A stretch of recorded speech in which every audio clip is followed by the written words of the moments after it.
Tough one to lose. What did you tell them after the game? I have opening statement. Yeah, opening statement, then we'll take your questions. I really need to sit down and evaluate film tonight, first thing tomorrow morning, because we need to evaluate how we can get to the free throw line because we only got to the free throw line 11 times and fouled 27 times. So usually when we play, we want to make sure we get to the free throw line more than the other team even shoot. So I'm going to really sit down and evaluate film and sit down and figure this thing out because we want to be as successful as Ole Miss getting to the free throw line. So in order for our team to get better, we want to get to the free throw line just as much as Ole Miss. I thought they did a really good job of scoring in the second half, but we didn't get out in transition. In order for us to get out in transition, we got to get stops or not foul the other team. So in order for us to do that, we got to make sure we concentrate on not fouling. I got to do a better job of teaching, I guess, of not fouling. But the free throw disparity and the foul disparity really hurt us because we couldn't get out in transition on the defensive end. Obviously, you guys shot the ball really well and won the rebounding battle. I mean, when you look at that stat sheet, is it frustrating that you did so many things well tonight and it still just doesn't quite work out? Yeah, I mean, you look at some things here statistically, and it's really an anomaly for us to shoot 56% from the field and not get a win, to out-rebound the other team and not get a win, for Chicken Sword to get 27 points and only get 2 free throws. So, like, there's a lot of things there statistically that doesn't bode out well for a loss. What did you tell them after the game? Oh, I told them we got to make sure we do a better job of getting to the free throw line and not fouling. And I said we got to figure that thing out, because we want to be successful getting to the free throw line. We got to do a better job of not fouling. What was Jarvis Summers doing in the second half? Drawing fouls.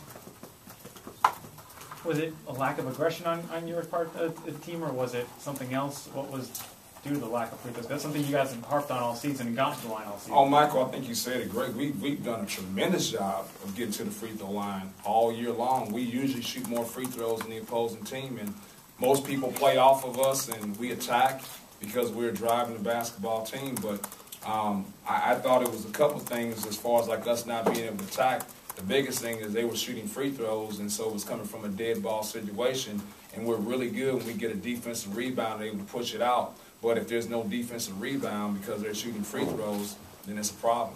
Sword, obviously, like you said, had a terrific game. I mean, I know it's taken a while for him to kind of get his form back, but it looks like he's really starting to be what you need him to be in this final month. Let me tell you something. Chicken is one of the toughest kids I've ever been around. He can barely walk after I shoot around. He was a game-time decision whether he was going to play or not, and I really didn't think he was going to be able to play.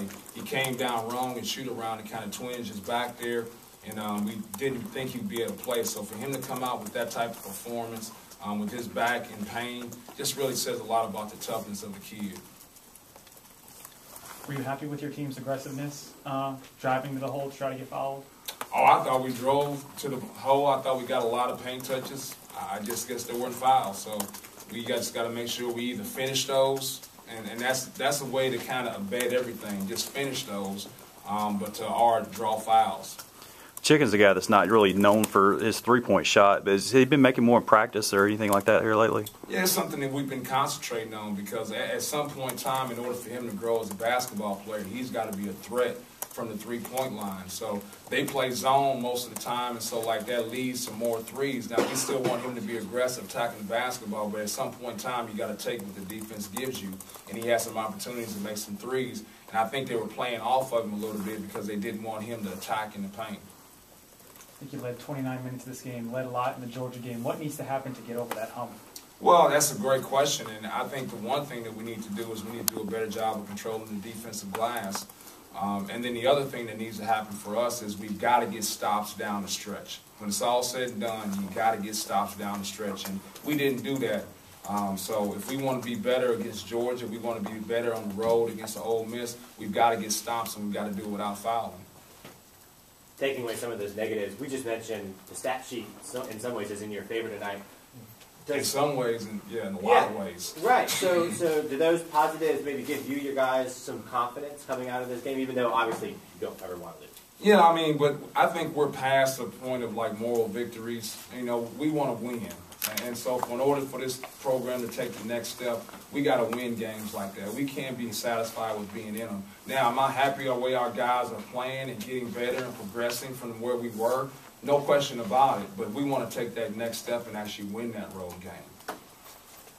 How do you keep the guys on track in the sense that they are improving, but the losses are still coming? Keep them mentally focused that they are on track. Yeah. Well, to me, Michael, you either got good kids or you don't. And we recruited good kids. And so I don't think we'll ever be in a situation where our guys won't compete and do the things we ask them to do. Now, will the end result always be a win? Probably not sometimes. But as long as our guys continue to make strides, I got full faith in our guys. They'll continue to do the things that we want them to do because they're good kids. Coach, how happy were you in the way you guys came out to start the game? I mean, it seems like you guys kind of came out gangbusters a little bit. It's kind of that kind of the approach that you feel will get you guys over the top? Well, I think if you watch Ole Miss, they usually either start out bad and come back, or they start out really well and the other team comes back. So they always have runs when you play Ole Miss. So I knew that even though we got off to a good start, I kept reminding our guys, I'm telling you, hey, Ole Miss is going to come back. They always got runs in them. And you just got to make sure you stay the course once that run happens. It was a 2-point game when Summers made that 4-point play. How big a play was that in the game? Oh, it was crucial because I thought we did a good job of switching, because when Perez came in, we wanted to switch all the ball screens and the handoffs action, and I thought that Trevante had switched back to Jarvis and done a good job, but then I guess Raquez reached in and fouled him. So, but I thought that Trevante was there. I didn't think that Raquez needed to be involved in that play, and I guess Raquez fouled him. It looked like a terrible position to right. Oh, yeah, I thought we played good defense because, you know, we got the switch on the ball screen, then they handed it off back off, and we switched again. So I thought we did a pretty good, sound defensive job until the very end. You brought up Perez. It seemed like he gave him the lift, especially when he did 2 big threes there. What did you see from him? Well, I mean, what we already knew. He's a guy that can make 3-point shots for them. He's not your prototypical 4-man. He's a pick-and-pop 4-man. What he really is a big 3. And so when he comes in the game, we got to make sure we call it scissoring to him on ball screen action or switching the ball screen action. One more? Anything? Rick, did you just Summers just made a lot of senior plays down the stretch? Oh, he's a really good basketball player. I mean, I've said this all last year. I know Marshall Henderson got all the headlines, but Jarvis Summers was the best player. And it continues to be the same way for this year. I mean, when you look at Ole Miss play down the stretch, it's always Jarvis Summers making plays. He has an unbelievable ability to not get sped up or not get caught up in the moment. He stays the same way throughout, and that gives him ability to make plays and be calm no matter what the situation. All right.